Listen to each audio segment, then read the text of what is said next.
Welcome back to this reading vlog of R. Scott Bakker's The Darkness That Comes Before.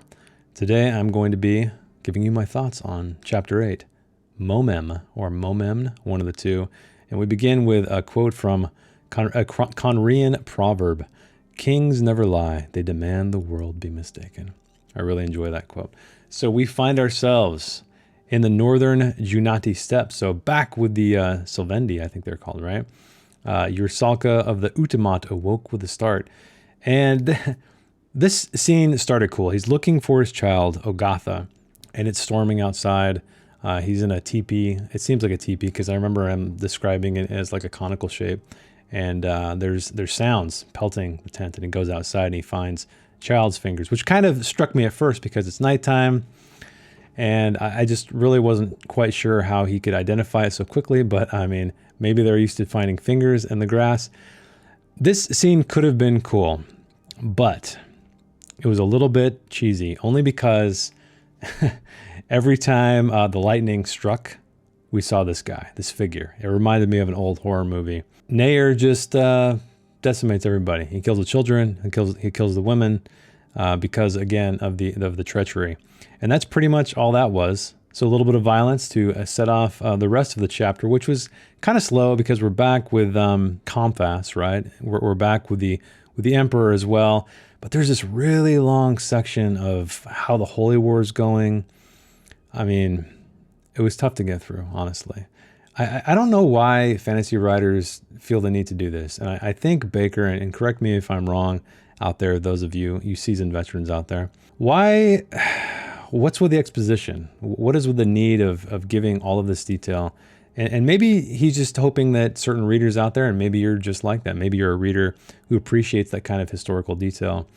But me, it's really difficult for me to get into a story and actually process and comprehend what's going on to any length without me feeling like I'm in a scene with a character. But anyway, thankfully, that is not the entire chapter. We find Skeos as well as Comphas, and they're having a little chat. And we find out that Skeos is scheming with Comphas's grandmother. Yes, the grandmother. And while they're having this conversation, something stood out to me. It's a very simple quote, and I wouldn't say it's too deep, but I found it interesting. The young can never see life for what it is, a knife's edge, as thin as the breaths that measure it. What gives it depth isn't memory. No, what gives life depth is the future. Without a future, without a horizon of promise or threat, our lives have no meaning. So this is his reasoning why he's deciding to kind of, scheme against the emperor. And it's funny coming from an old man, probably at the end of his life. What does he care about a future? And I know that sounds cynical of me because you should always care about the future, right? You should care about future generations. It kind of struck me strange coming from this man.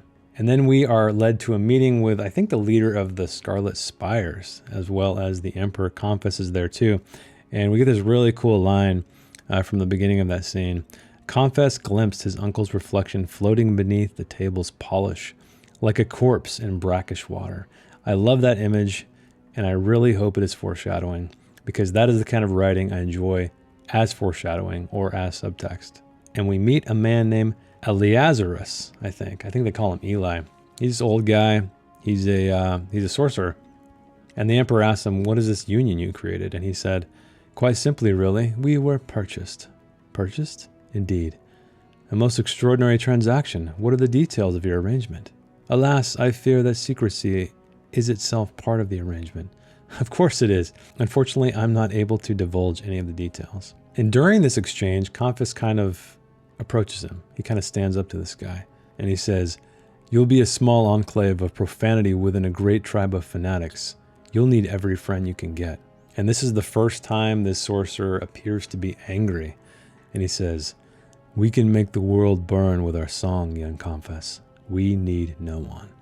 Ooh, those are some words right there. And considering he is a sorcerer and he's got a ton of sorcerers at his command, he means business, definitely. And in the very last scene, we find that the news arrived days afterward. The vulgar holy war had been annihilated. We also find out Comphas is only 27 years old, but this is when he feels like he has power. In fact, godlike power.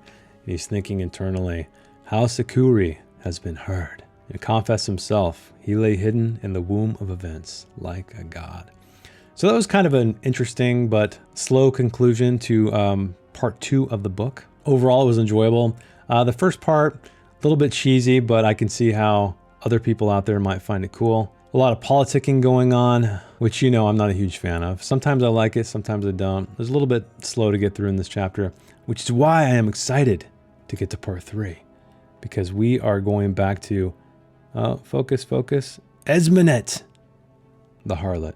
And this is what I was talking about last time, is I really like the way Bakker is segmenting this book.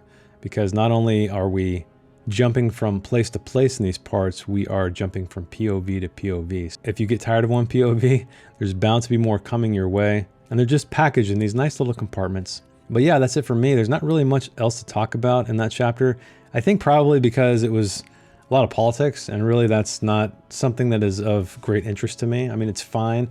One thing I've noticed about this book is that some of these chapters they're quite long, but also not a lot happens. So there's a lot of words, but not a lot of events unfold. And I think it's just Bakker's writing style. But I'm really glad he does switch it up when action does set. You can tell that he understands pacing and atmosphere and when to slow things down and when to speed things up. I just wish he would not have so much exposition, because that for me, I just can't get behind that. But anyway, I will see you in the next video with Chapter 9, Sumna.